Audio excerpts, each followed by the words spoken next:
이 말씀을 듣는 하나님 나라의 백성들 가운데 하나님 주시는 은혜와 평강이 오늘도 충만케 임하시기를 축복합니다. 아멘. 오늘 디도서 마지막 부분을 보도록 하겠습니다. 디도서 3장 8절입니다. 이 말이 미쁘도다. 원하건대 너는 이 여러 것에 대하여 굳세게 말하라. 이렇게 되어 있습니다. 굳세게 말하라 라고 하는 것은 흔들림 없이 확신 있게 말하라 라고 하는 것입니다. 믿음의 사역을 할 때 여러 가지 부딪히는 일들이 당연히 있게 됩니다. 그러나 믿음을 가지고 흔들리지 아니하고 그것을 말하고 걸어가라 라고 하는 것입니다. 이는 하나님을 믿는 자들로 하여금 조심하여 선한 일을 힘쓰게 하려 함이라. 이 디도를 통해서 이 하나님의 말씀을 전했던 그 이유, 핵심적인 이유는 믿음의 사람들이 선한 일에 힘쓰게 하려 함이라 이렇게 되어 있습니다. 여기서 조심하여라는 것은 이제 사력 있게 생각하여라고 하는 뜻입니다. 하나님의 일들을 정말 조심하면서 또 중요하게 여기면서 힘쓰게 하려 하기 위해서 하나님의 말씀을 잘 가르치고 전해라. 흔들림 없이 전해라 라고 하는 것입니다. 이것은 아름다우며 사람들에게 유익하니라 이렇게 되어 있습니다. 하나님 나라를 위한 것이고 영혼을 위한 것이기 때문에 아름다운 일이고 결국 그 사람들에게 유익이 된다라고 말합니다. 그래서 영의 것에 대한 그 유익에 대한 부분을 표현합니다. 9절에 그러나 어리석은 변론과 족보 이야기와 분쟁과 율법에 대한 다툼은 피하라. 이것은 무익하다라고 말합니다. 그러니까 하나님의 계획과 하나님의 일들에 대한 일들을 생각하고 준비하고 행하는 것은 유익하고 아름다운 일이다. 그러나 이 땅 가운데 헛된 이야기의 싸움들, 족보의 이야기, 이건 이제 유대주의적인 요소들이죠. 또 율법과의 싸움들, 어리석은 변론들, 헬라 철학과 관련된 그 이야기들, 그 모든 말싸움들은 할 필요가 없다. 이것은 무익한 것이다. 라고 말합니다. 10절에는 이제 또 다른 것이 나옵니다. 이단에 속한 것. 이제 이단은 아예 별개로 또 이야기합니다. 한두 번 훈계한 후에 멀리하라. 이렇게 되어 있습니다.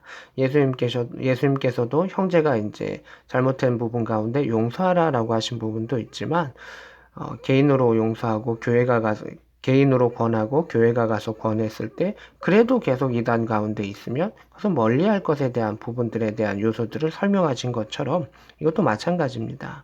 사랑의 마음으로 그에게 권면하고 또 교회의 권위를 가지고 그들에게 권면했지만 여전히 하나님의 품으로 돌아오지 아니하면 그와의 관계를 끊어야 한다. 때로는 치리를 통해서라도 그를 끊어내야 함을 멀리해야 함을 이야기하고 있습니다. 11절에 이러한 사람은 너가 아는 바와 같이 너가 경험했던 것과 같이 부패하여 스스로 정죄한 자로서 죄를 짓느니라. 스스로 악으로 계속 넘어가는 사람에 불과하다. 그러하기에 거리를 두고 교회 안에서의 거리를 두어라 라고 하는 것을 말하고 있습니다. 그러니까 교회 밖으로 내치라는 얘기이기도 하죠. 12절입니다. 내가 아데마나 두기고를 너에게 보내리니 아데마는 정확히 누구인지 우리가 추측할 수가 없습니다. 다른 곳에도 정확히 나와 있지 않기 때문에 정확히 알 수가 없고 두기고는 자주 나옵니다. 사도 바울은 이 두기고를 신실한 일꾼이라고 이렇게 소개를 했었습니다. 그리고 에베소서, 골로새서, 빌레몬서를 전달한 그 바울의 신뢰되는 그 믿는 그런 동역자다라고 하는 것을 우리는 알 수가 있습니다. 우리가 이제 다른 서신서를 보할 때 우리가 그 흔적들을 보았었습니다. 두기고를 너에게 보내리니 그때에 너가 급히 니고볼리로 내게 오라 이렇게 되어 있습니다. 아데마나 두기고를 보내면 아마 그에게 사역을 좀 잠깐 맡기고 너가 지금 나한테로 좀 왔으면 좋겠다라고 하는 것을 볼 수가 있습니다. 내가 거기서 겨울을 지내기로 작정하였노라. 거기 겨울 동안에 지내면서 뭔가 사역을 더 하려고 했었던 것을 보게 됩니다. 13절에 율법교사 세나와 및 아볼로를 급히 먼저 보내어 그들로 부족함이 없게 하고 이렇게 되어 있습니다. 여기에 이제 율법교사 세나는 우리가 정확히 알 수 없지만 아볼로는 알 수 있습니다. 사도행전에 보면 이 바울을 통해서 그리고 브리스길라와 아굴라를 통해서 복음을 잘 받아들이고 원래는 이제 율법을 잘 아는 자였지만 하나님의 예수 그리스도의 복음을 잘 받아들여서 능력 있게 말씀을 가르치는 사람이 아볼로였었습니다. 또 고린도 교회의 그 사역을 함께 하기도 했었습니다. 그들로 부족함이 없게 하고 또 우리 사람들도 열매 없는 자가 되지 않게 하기 위하여 필요한 것을 준비하는 좋은 일에 힘쓰기를 배우게 하라. 이 세나와 아볼로가 사역하는 부분 가운데 부족함이 없도록 그곳에 있는 사람들이 그 아볼로와 세나에 필요한 것들, 복음 전하는 것에 필요한 것들을 잘 제공해 주어라. 그것이 열매 맺는 일이고 하나님의 선한 일들 가운데 힘쓰고 좋은 일이다. 그것을 가르쳐서 이것을 해야 합니다라는 것을 가르쳐서 성도들이 좋은 일 하는 것을 하나님이 하는 것을 하나님 일에 동참하는 것을 배우게 하라라고 하는 것입니다. 그래서 우리가 직접적인 선교가 있습니다. 직접 선교하고 나아가는 것이 있고 이 세나와 아볼로와 같은 선교사에게 또는 그 복음의 일을 하는 사람을 물질적으로 또는 다른 부분으로 돕고 하면서 그 선교의 사역에 동참하는 그런 부분들이 있는데 이것은 좋은 일이다. 하나님의 선한 일이다. 또 그것은 또 어떠한 것입니까? 열매 맺는 일이다. 라고 하는 것입니다. 15절에 나와 함께 있는 자가 다 내게 무난하노니 지금 바울이 이제 안부를 전하는 것이죠. 그리고 믿음 안에서 우리를 사랑하는 자들에게 너도 무난하라. 그러니까 예를 들어 뭐 누구에게 안부 전해 주세요라고 하듯이 서로 이제 안부를 묻는 그런 편지 형식의 마무리를 볼 수가 있습니다.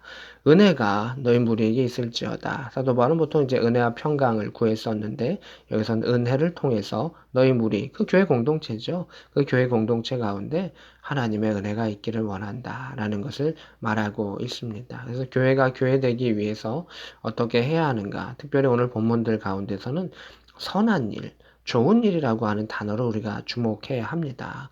하나님의 일들은 우리가 그 선한 일에 동참하는 것은 우리의 삶 가운데 유익하고 또 영적으로 열매 맺는 일이다. 그건 직접적으로 행하는 것과 간접적으로 행하는 일들이 있지만 우리가 믿음 안에서 굳세게 그 일들을 감당했을 때 하나님께서 선하게 갚아주실 것이다. 그리고 이 일들은 은혜로서 우리가 감당하는 일이다. 라고 하는 것을 보게 됩니다.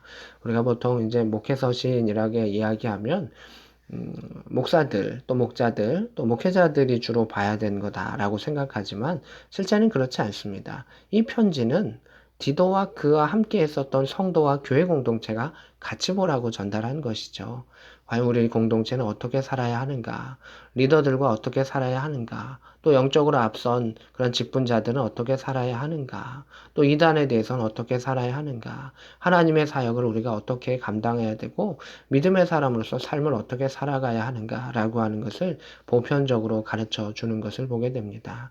말씀을 통해서 우리의 신앙을 돌아보며 또 우리의 삶 속의 그 모습을 돌아보며 다른 사람과의 관계를 돌아보며 또 하나님과의 관계를 돌아보며 특별히 은혜를 주목하며 나아갔을 때 하나님의 선한 일들 가운데 열매 맺으며 하나님의 칭찬받으며 살아갈 수 있는 복된 저와 여러분 될 수 있기를 우리 구주 예수 그리스도의 이름으로 축복합니다. 아멘.